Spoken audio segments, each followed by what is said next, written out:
And move this to the side. I guess we can open up the RAM here.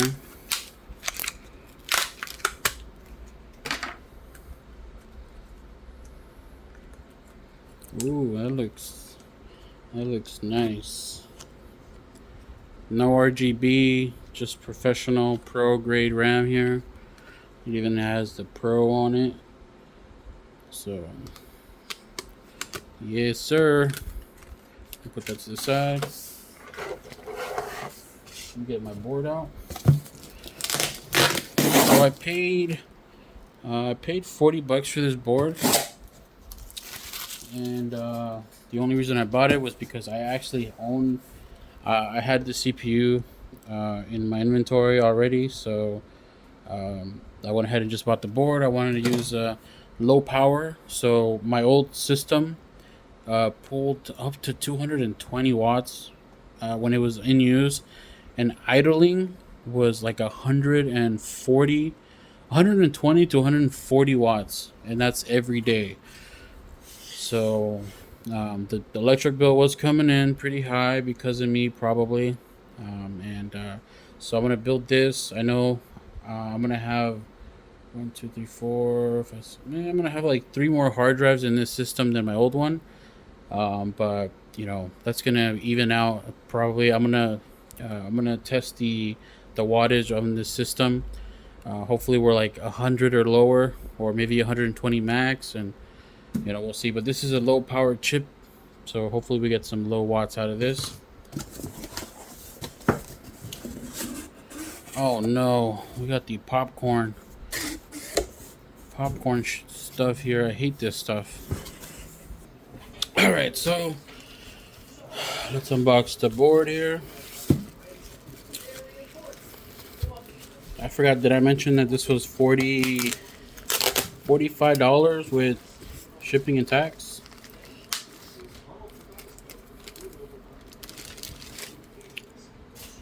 All right. Whoa, this actually looks brand spanking new. What the hell? Look at that. This looks like it hasn't even been used. Look at that fan header there.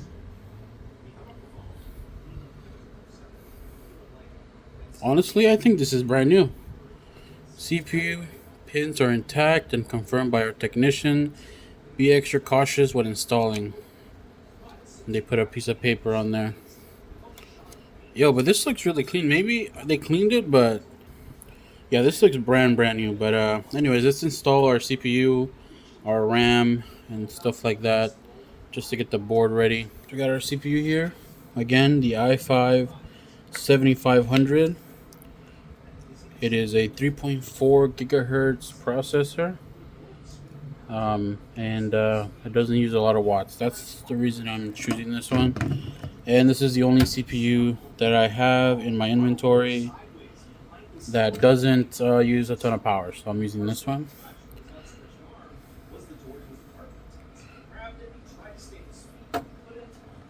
Alright, there you go. CPU is installed.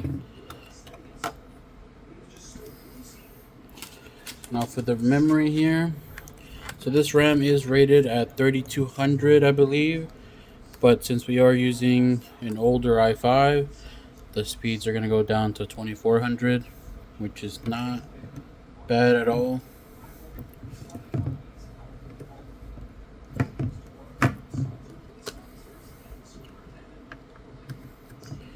Yeah, this RAM looks pretty good. I really like it.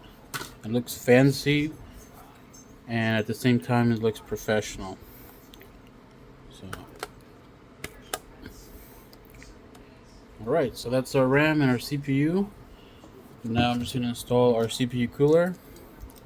The best in the business, the Intel stock cooler, because it's free. Alright, so I have thermal paste here. And I'm just going to use a little cardboard that came with this CPU socket, and I'm just going to use it to spread it. That's good enough. So this again, the CPU doesn't use a ton of power, so there's no chance of it overheating with this cooler. So let me just install this cooler, Intel stock cooler. I don't know why a lot of people have beef with this cooler. I've seen many videos where people just hate the stock cooler. Many videos that I made, people are telling me to replace the goddamn cooler, the stock cooler, to a better one. Why is this not going in?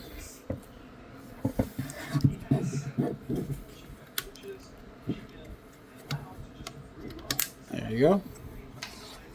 Alright, cool. Board is almost done.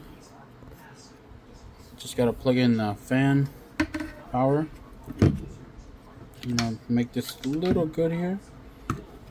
I am gonna cable manage this server. So my last server, I did not cable manage it too well. It was more like I'm not gonna look at it. It works. It's functional. Yeah, this time I'm gonna cable manage it as best I can. So that's our board here, all ready to go. Now let me open the case up and get the board installed, and then the hard drive's installed. Okay, so this case has 2 screws on the side. So each side has 2 screws. We just gotta remove them, and now I'll open up the panel. Wrong screw.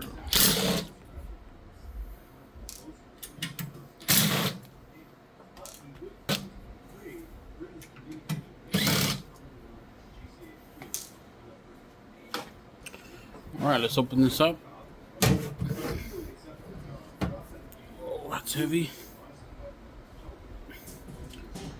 Alright.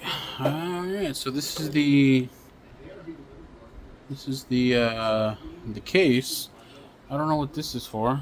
It's like a plastic film, paper, plastic. I don't know. I'm just gonna move that to the side for now.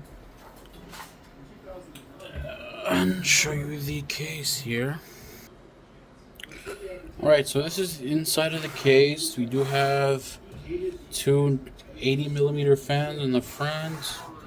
And we have no fans. Sorry, we have two 80mm fans on the back. So that's exhaust. And it looks like we don't have any fans in the front. So that's unfortunate. Yeah, it's the only 2 fans. Exhaust and no intake. Yeah, no intakes at all. So I'll have to remove this.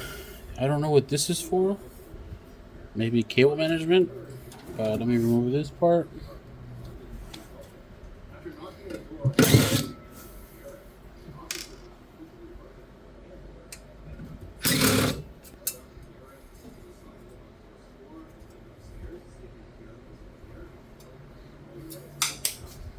Oh, that's gone forever.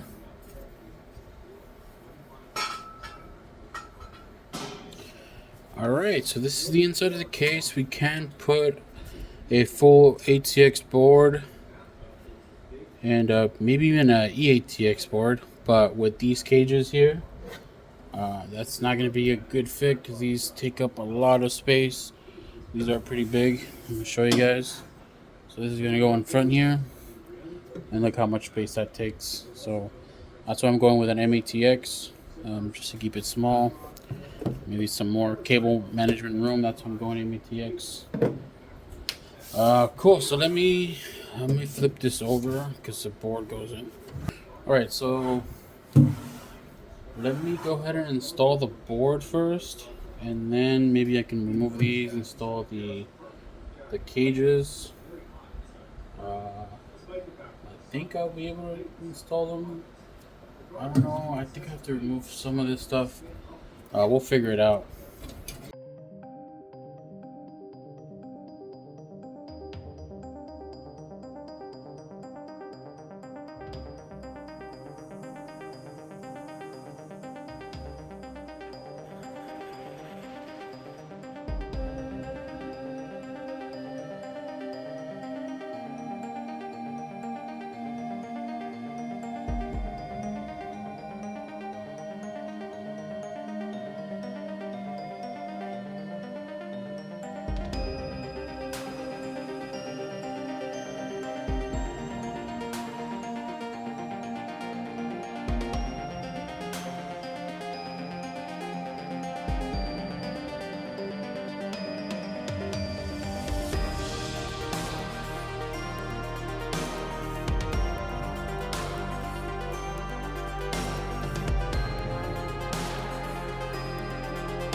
Alright, so I've been troubleshooting this board for about an hour now, and for the life of me, I cannot figure out what's going on. I've actually went and got the CPU off my sister's PC to try it out, and I'm still having the same issue. Power on, and then it'll just reboot and power on and reboot, and it's just doing it. It started doing it. It does this for pretty much forever. I don't know if it turns off automatically once. Uh, I don't know if it turns off automatically, but yeah, it just keeps doing that. I don't know what the issue is. I've tried 3 different types of memory. So as you can see, I have an XPG now. I tried Corsair, and then I also tried Silicon Power, and it's not working. My guess is it's just a faulty board or the BIOS is corrupted. I have no idea. But yeah, so I did a return. I'm going to return this. I bought it from eBay. I should have tested it before, but I was just hoping, I usually don't get very much faulty board. I usually don't get faulty boards from eBay. This was listed as very good condition, used, tested. You even saw in the beginning it showed tested by a professional technician apparently, but this doesn't work. So I did a return, and yeah, unfortunately I won't be able to use my i5 7500. So I'm gonna go ahead and use the second, but my backup motherboard, um, um, with an i3 12100. So that will be my replacement. So yeah, I was gonna use that board for something else. Let me go ahead and show you. All right, so this is the board that I'm going to use now. I don't know if I'm going to use this permanently, but yeah, this is the board that I will be using. This is what is this? This is a Gigabyte. Yeah, it's a Gigabyte Z690 board. I actually repaired this board. It was faulty at one point. It wasn't booting up. I repaired it, and I just let it sit. And as you can see, it has been collecting dust.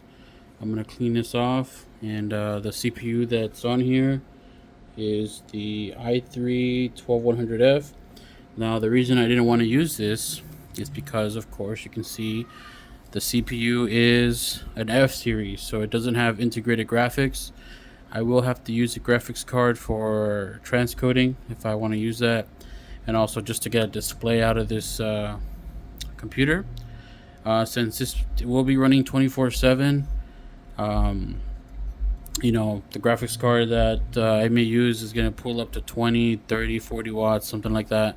So that just adds to the power usage, which I didn't want. And I guess the next thing would probably, so I'm gonna keep looking on eBay. I'm gonna be looking at local sales for motherboards. See if I can find socket 1151 board that will work with my 7500. But for now, I'm going to use this board.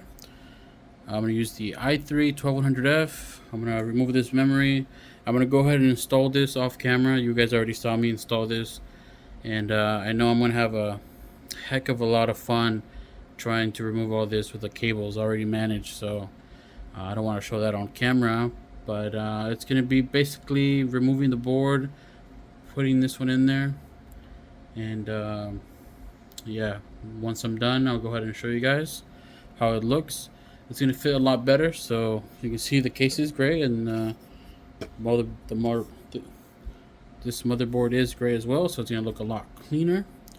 It's not like it matters, it's going to be shut all the time, but like I said, I did want to use this for something else. And this is a high-end board. I get the mid-range board. It could be used for many things, but for now, I guess I'm going to use this. I do have another board. Let me show you the other board. I also have this board here.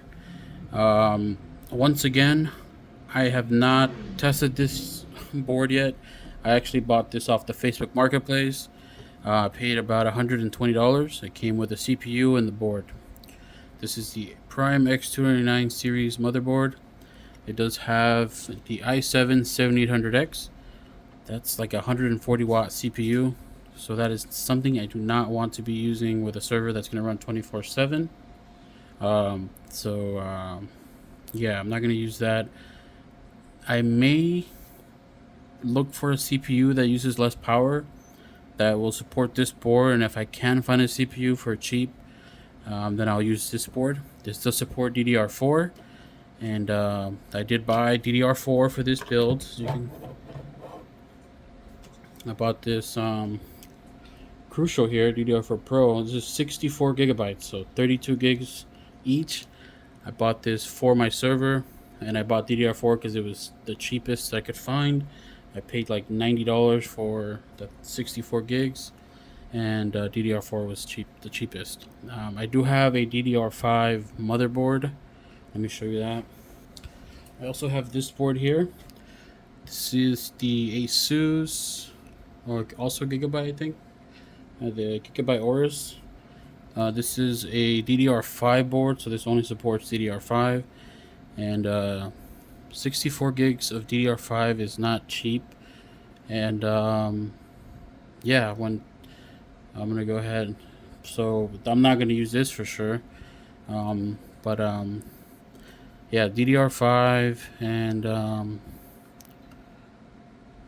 yeah, so I already bought the DDR4. Even if I did want to buy DDR5 and maybe upgrade it, I only have 16 gigs. If I buy another set, that would just bump it up to 32 gigs, which wouldn't be too bad. But yeah, I think I'm just gonna go with DDR4 here. So I'm not gonna use this. I actually have a case for this motherboard that I'm gonna install this on. And potentially sell it. I don't know what I'm gonna do with it. I have so many parts that I need to get rid of. But yeah, so this is the other board that I have that I'm not gonna use. And then of course I have older boards. I have like 4 other older Intel boards that use DDR3, and I just don't have enough DDR3 for a server. I do want to transfer files very fast, and the recommended amount is 32 gigabytes to 64 gigabytes for like big file transfers, and that's what I'm planning on doing. And I just want a future proof, I guess you can say. Just a DDR4 64 gigs, good enough. And then if I want to upgrade in the future, since I have 2 DIMMs here, see, 2 DIMMs of DDR4. If I get a board maybe like this one, I can support up to 128 gigabytes. I can just add another set and get 124 gigs of memory. But CPU, definitely don't want to use that for a server. I'm trying to save power. I'm not trying to run this server 24/7 and be pushing like 250, 300 watts. So I'm not going to use that. My older server, that pulls like 220 watts when it's working, and then idle is like 120 to 140. So this is my old server here. It's got an old Xeon. It's got DDR3 ECC memory, 64 gigabytes of it. It's got the hard drives in there, but this pulls around 220 watts when it's working, and 120 to 140 idle, which is not great at all. And it's been running for 24/7 for a year now. And yeah, I'm just trying to go more efficient here, so that's why I'm going to newer technology. Also, not breaking the bank. I don't want to spend too much money on this just yet. But yeah, so that's my older server there. So I'm gonna go ahead and install this board in this server case with this CPU, and then I'm going to install a graphics card so that I can get display out. Or I can install my i5 12600K CPU that I'm not using at the moment. It's actually in this board here. I got an i5 12600K with integrated graphics. I can use that and then use graphics from the CPU, and I don't have to install a GPU. And then that'll be running while I'm looking for a new board for my i5 7500. So that sounds like a plan. Or if I find a CPU that uses less watts, I'll use this board. But for now, we're gonna find out For now, I'm gonna install this board, set it all up, just get the PC to run, install TrueNAS, and just want to make sure my hard drives are working. Like I said, I bought these hard drives a year ago, and I have not tested them. I couldn't test them because I didn't have a SAS card and like a proper cables, so I want to see if that works as well. So I'm just like hoping right now that this works. So that's where I'm at now. So it's kind of a bummer that it's kind of a bummer now that the motherboard doesn't work. That just brought my confidence level down for the other stuff that I bought from eBay. All right, so I finished the motherboard swap. Um, Honestly, I think it looks a lot better with this board. Awesome. Now, just time to power this on and install TrueNAS. Fans are working. Before, this one wasn't working, but now they're both working. They're pretty quiet. Cage fans are on. Let's see if we get an activity light on the... Alright, so we do get some lights here. Let's see if I can show you that. We are getting some green lights, so, and activity. Okay, the number 5 drive on each ones are the SSDs. So one will be a cache, the other one will be the NAS installation. That's where we're going to install NAS. But so far, they are being powered, so that's good.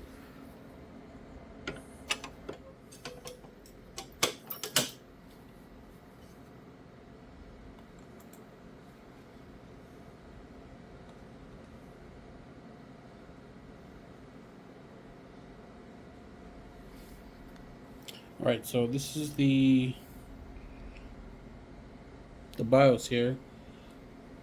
We are showing 64 gigabytes total, and we are showing the 12600K here. And SanDisk. Yeah, we got our SSDs here, so we're gonna install TrueNAS on this. Our SAS drives aren't being detected. I believe once we're in TrueNAS, it will detect them.